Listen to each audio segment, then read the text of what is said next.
బ్రహ్మోత్సవం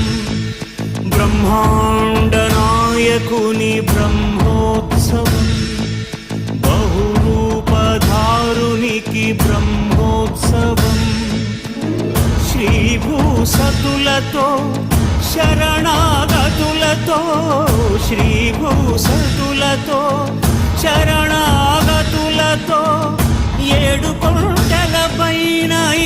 చక్కగా బ్రహ్మరూపునికి